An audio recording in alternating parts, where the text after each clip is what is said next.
Franchement, la honte, la honte, la honte. Attachez-vous bien parce que là, j'ai besoin de vider mon sac, c'est inadmissible. Installez-vous confortablement. Mais avant qu'on rentre dans le vif du sujet et qu'on décortique ce désastre tactique, lâchez le petit pouce bleu les amis, ça aide énormément pour le référencement et ça soutient la chaîne dans ces moments de pure crise. Parce que là, c'est une crise. On va essayer de rester calme dans cette vidéo, mais je vous le dis honnêtement, ça ne va pas être une chose facile tellement on s'est fait chier dessus aujourd'hui par notre propre équipe. Attendez, remettons les choses dans leur contexte. Ça fait 12 ans qu'on n'a pas connu la Coupe du Monde. 12 ans les gars. La dernière fois qu'on y a mis les pieds, c'était en 2014. Une éternité. On cravache, on attend, on vibre. On retrouve enfin cette compétition magique en 2026. Pourquoi? Pour que vous nous pondiez cette merde sur le terrain. Cette bouse infâme avec aussi peu d'envie, aussi peu de fierté. J'étais debout dans mon salon, j'avais envie de m'arracher les cheveux. Pas de mouvement, pas de cohérence.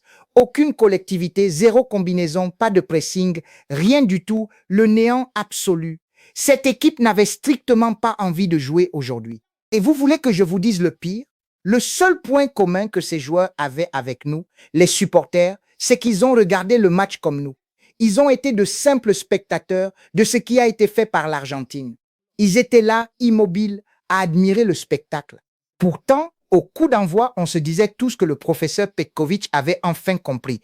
On voit la compo, on se dit ça y est, il a mis un bon 11, Mahrez sur le banc, Zerouki sur le banc, Aouar sur le banc. Enfin, on a une équipe cohérente sur le papier pour aller au combat. Mais les gars, si tu ne mets pas de tactique au fond de tout ça, si tu n'as aucun projet de jeu, ça ne sert absolument à rien.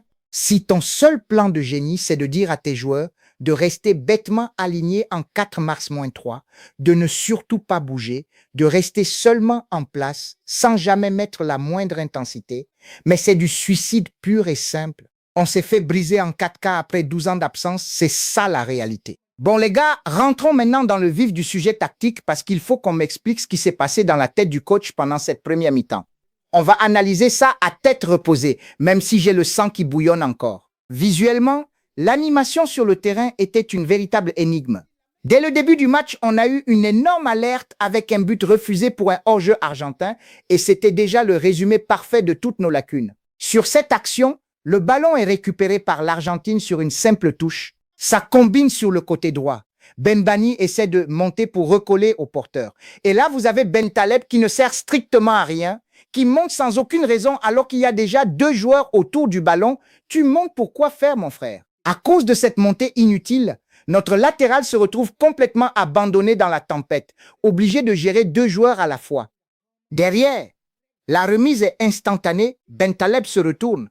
Il est complètement perdu, il ne sait pas ce qui se passe. Le ballon arrive sur Messi, notre défenseur comprend que c'est trop tard, il est battu. Et le pire, les amis, c'est de regarder l'attitude de Bentaleb sur le tir. Il est à l'entrée de la surface, il est en retard et il ne fait même pas l'effort de revenir à fond. Le but est refusé, on a eu un coup de chance monumental, mais le signal d'alarme était déjà tiré. On marchait totalement à contresens. Et la suite de la première mi-temps, c'était encore pire. Une passivité qui me terrifie. Les joueurs argentins s'installent tranquillement dans le rond central. De notre côté, on est sagement alignés dans notre système en 4 mars-3. Mais les gars, si tu décides de bloquer bas, si tu décides de ne pas aller presser le porteur de balle et de ne pas monter pour gêner la relance, la moindre des choses, c'est que ton bloc soit intelligent. Il faut que les joueurs qui sont alignés coupent les trajectoires, ferment les angles et bloquent les solutions de passe. Tu ne peux pas juste rester là comme un plot. Et aujourd'hui, c'est exactement ce qu'on était. Des plots, des mecs droits comme des i qui regardent le ballon passer. L'adversaire a tout le temps de lever la tête au milieu de terrain, de prendre l'information et d'ajuster une passe laser vers Messi. Tout le monde est statique, personne ne bouge, à part un joueur qui tente un tacle désespéré pour intercepter mais qui est trop court. Derrière, ça part direct en situation de transition et même en supériorité numérique, on refuse de sortir sur le porteur. On défend en reculant, on refuse le duel et on laisse tout le temps nécessaire à l'attaquant pour armer sa frappe à l'entrée de la surface et ouvrir le score. C'est inacceptable de regarder jouer l'adversaire de cette manière pendant 45 minutes, c'est un suicide collectif. Franchement les gars, parlons-en de ce qui s'est passé avec Léo Messi aujourd'hui parce que là, on rentre carrément dans l'histoire, mais du mauvais côté, Messi nous claque un triplé les amis. Il devient le plus vieux joueur à marquer en Coupe du Monde. Il égalise le record de Miroslav Klose. Tout ça sur notre dos. Tranquille. Mais moi, il y a un truc qui me rend fou. Faut m'expliquer comment. Pendant tout un match de ce niveau, tu peux laisser un joueur comme Messi absolument tout seul. C'est une énigme. Avant le match, Petkovic nous sortait en conférence de presse qu'il n'y aurait pas de plan anti-Messi. Ah, ça, pour le coup, on l'a bien vu sur le terrain. Personne n'avait envie de l'approcher ou de faire un effort pour le gêner. À chaque fois qu'il touchait le ballon, nos joueurs le regardaient comme des enfants émerveillés. Ils reculaient encore, comme s'ils attendaient qu'il leur fasse une dédicace à la fin de l'action.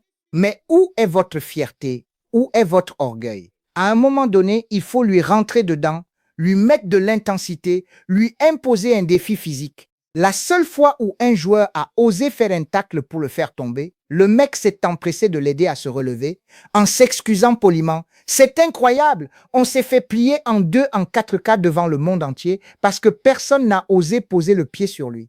Dès qu'on a pris le premier but, les jambes ont commencé à trembler. La panique s'est installée et on a commencé à balancer de longues chandelles vers l'avant sans aucune cohérence. Résultat des courses, 0 tir cadré pour nous aujourd'hui. Le néant absolu, exactement comme face au Nigeria ou face à l'Uruguay. Et parlons de certains joueurs parce que là, je me sens profondément trahi. Quand je vous disais que Bounedjah avait 1000 fois sa place dans cette liste par rapport à un Amine Gouiri, certains me tombaient dessus en disant que je racontais n'importe quoi. Regardez le résultat aujourd'hui. Gouiri a été complètement transparent, nul à chier, disons les termes. Alors que Bounedjah, quand il est sur la pelouse, il pèse sur les défenses, il crée du danger, il donne des passes clés, il est décisif. Là, on n'a rien vu. Et que dire de Nabil Bentaleb? Un 0 pointé, les amis. Une prestation ignoble. Il marchait, il trottinait, aucun effort de replacement. Je suis aussi extrêmement déçu par Hicham Boudaoui. Je ne le reconnais absolument pas sur ce match. Un manque total d'agressivité et de pressing au milieu des terrains.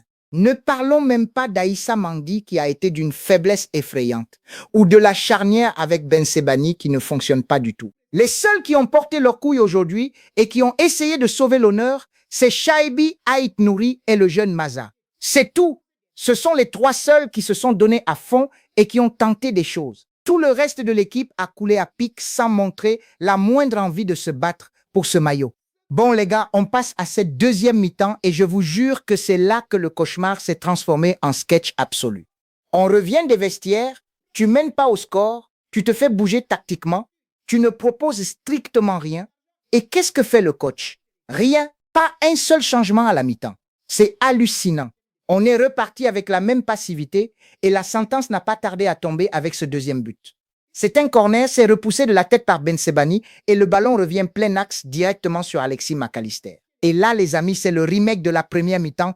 Personne ne vient presser. McAllister a tout le temps de contrôler le ballon. Il réavance tranquillement aux 25 mètres. Le bloc se referme mollement autour de lui, mais il n'y a aucune agressivité. Personne ne sort sur lui. Et le pire dans cette action, c'est que si vous regardez bien la surface, Messi est totalement seul et un autre joueur argentin est tout aussi libre. S'il fait la passe, c'est fini. Nos joueurs sont complètement obnubilés par le ballon.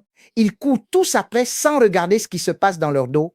Ils ont déjà les mains dans le dos pour essayer de contrer. Ils se tordent en deux en attendant la frappe.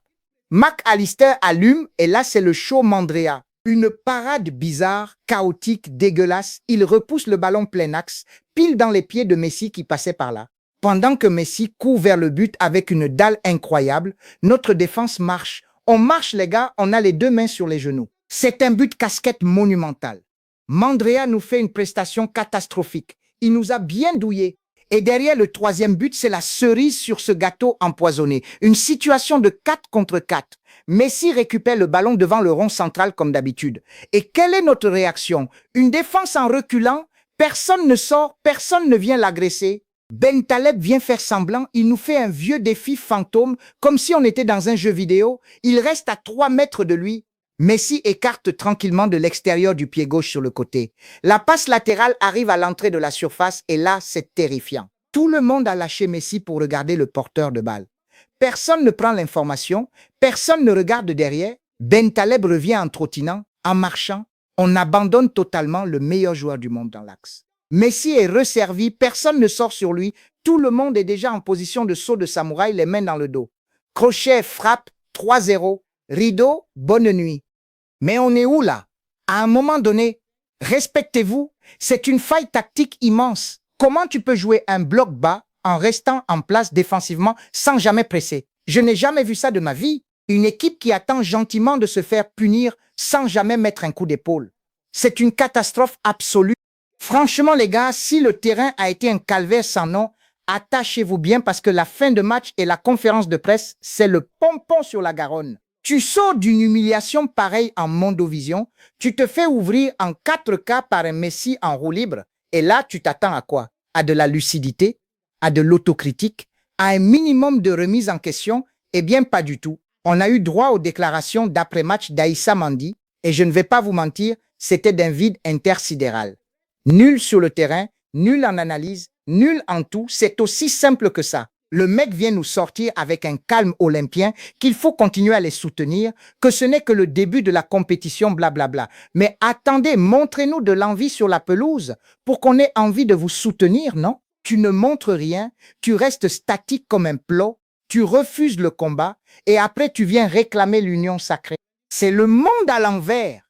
Et que dire des choix de la fédération? Prolonger le contrat de Petkovic avant même le début de cette Coupe du Monde. Quelle idée de génie, franchement. On lui donne les pleins pouvoirs pour qu'il nous ponde cette bouse tactique. Ces déclarations d'avant-match où il affirmait haut et fort qu'il n'y aurait aucun plan anti-Messi ont vieilli à une vitesse monumentale. Résultat, 3 buts dans la tronche et une humiliation historique. Si vous n'avez pas envie de porter ce maillot avec fierté et de vous dépouiller sur le terrain, restez chez vous, laissez la place à d'autres qui ont la dalle. Bon, maintenant les amis, on fait quoi? La compétition n'est pas finie, il reste 2 matchs et on est bien obligé de rester dans le train, qu'on le veuille ou non. On va affronter la Jordanie pour le prochain match et derrière, il y aura l'Autriche. Mais je ne vous cache pas que cette prestation réveille une inquiétude terrible, un moment de doute profond sur la suite des événements. Si on est incapable de mettre de l'intensité, si on continue de trottiner à chaque fois que le niveau s'élève un temps soit peu, on va se faire ouvrir par tout le monde. C'est une certitude. Regardez l'historique récent dès que la barre est haute. Défaite face à la Suède, match nul pathétique avec 0 tir cadré contre l'Uruguay, défaite contre le Nigeria. À chaque fois que l'adversité monte d'un cran, cette équipe s'écroule.